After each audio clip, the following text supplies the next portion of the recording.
ஹரே ராம் ராம் ராம் ஹரே ஹரே, ஹரே கிருஷ்ண கிருஷ்ண கிருஷ்ண ஹரே ஹரே. நம்ம இன்றைக்கி ஸ்ரீமத் பாகவதத்தினுடைய சாரத்தை மட்டும் பார்க்க போகிறோம். அதாவது அதனுடைய ஸ்லோகங்களை இல்லாத நம்முடைய சாரத்தை மட்டும் நம்ம பார்த்துட்டே வரப்போகிறோம். இந்த நல்ல நாளில் அதை நான் தொடங்குறேன். அப்போ ஸ்ரீமத் பாகவதம் பகவான் கிருஷ்ணனுடைய முழு வர்ணனையும், அவருடைய அவதாரத்தையும், அவருடைய பெருமைகளையும், அவருடைய வம்சம் எல்லாவற்றையும் விளக்கக்கூடியது. அதை நம்ம இன்றைக்கி ஆரம்பிக்கலாம். அப்போது ஸ்ரீமத் பாகவதத்தில் நம்ம சுவாமியை பற்றி பார்க்கும்பொழுது எங்கும் நிறைஞ்சவராக இருக்கார். ஆனால் அன்பருக்கு உகந்த வடிவம் ஏற்றுக்கொள்கிறவராக இருக்கார். அதாவது யுகந்தோறும் அந்த யுகத்தினுடைய மக்களினுடைய ஆசைப்படி தான் ஒரு வடிவத்தை ஏற்றுண்டு வந்தவராக இருக்கார்.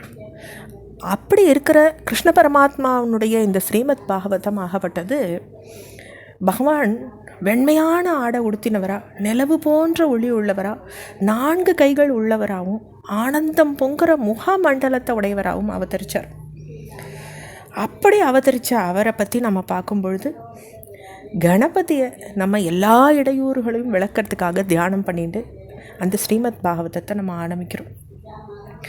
இந்த ஸ்ரீமத் பாகவதம்ன்ற மகா மந்திரத்துக்கு ரிஷி நாரதர், அதனுடைய சந்தத்தை கொடுத்தவர் பிருகதி, அதனுடைய தேவத்தை ஸ்ரீகிருஷ்ண பரமாத்மா, அதை பீஜ மந்திரமாக இருக்கக்கூடியவர், பிரம்மமாக இருக்கக்கூடியவர் பிரம்மா, சக்தி ஆவது பக்தி, அதனுடைய கீழக்கம் ஞானமும் வைராக்கியமும் பகவானுடைய திருவருள் சித்திக்கும் பொருட்டு படிக்கிறது தான் இதனுடைய பலன்.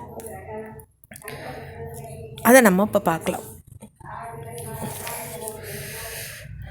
எவருடைய திருவருள் ஊமையையும் சிறந்த பேச்சில் வல்லவனாக்கக்கூடியதோ, நொண்டியையும் மலையை தாண்ட செய்யறதோ, அந்த பரமானந்த வடிவனான மாதவனை நான் வணங்குறேன் அப்படின்றது தான் முதல் ஸ்லோகம்.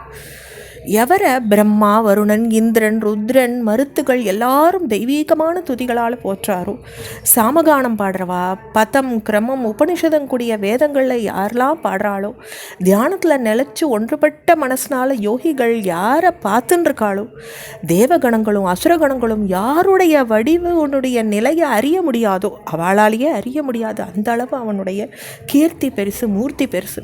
அந்த தேவதேவருக்கு நம்முடைய நமஸ்காரம்.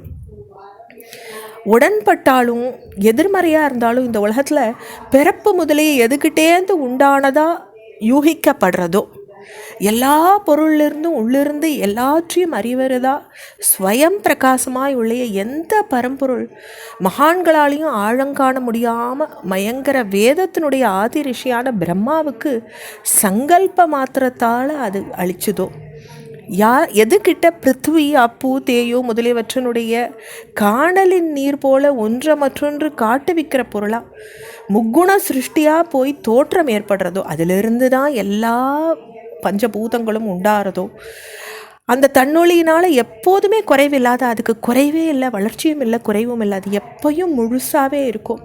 அந்த உண்மை பரம்பொருளை நம்ம தியானம் பண்ணுறோம். முனிப்புங்கவரால் செய்யப்பட்ட இந்த ஸ்ரீமத் பாகவதத்தை பொறாம நீங்கின சாதுக்களுக்கு கபட்டமில்லாத சிறந்த தர்மம் விளக்கப்பட்டிருக்கு. அடிவற்றதாயும் சிறந்த மங்களத்தை தருவதாயும் தாபத்ரயங்களை வேரோட களையக்கூடியதாகவும் வஸ்து எதுவோ அங்கே அறிய தகுந்ததாக இது இருக்குது. புண்ணியம் செய்தவாளாலேயும் தான் பாகவதத்தை கேட்கணுன்ற ஆசையே அவளுக்கு உண்டாகும். அப்போ பகவான் அந்த கணமே ஹிருதயத்தில் கட்டி நிறுத்தப்படுறார். ஏன்னா பாகவதம் படிக்கிறவாளுக்கு அவர் ரொம்ப ஒரு ஸ்லாகியமாக ஹிருதயத்தில் அமர்ந்துக்கிறார். மற்றவைகளால் நமக்கு ஆகப்போகிறது என்ன, சுவாமி தான் நம்மளுக்கு நிலைன்ற எண்ணத்தை அவளுக்கு தோற்றுவிக்கிறார். புவியில் உள்ள ரசிகர்களே, நுட்பம் அறிஞ்சவாளே, வேதமான கற்பக விரக்ஷத்தினின்று பழுத்த சுகருடைய முகத்திலிருந்து நழுவினதுமான அந்த அமிர்தமான ரசம் நிறைஞ்ச பாகவதம்ன்ற பழரசத்தை மேலும் மேலும் இடைவிடாது நம்ம உயிருள்ள வரைக்கும் பருகணும். இதுதான் நம்மளுடைய ஆசையாக இருக்குது. இந்த முன்னோட்டத்தோட நம்ம அடுத்த பகுதியில் நம்ம இன்னும் பார்க்கலாம்.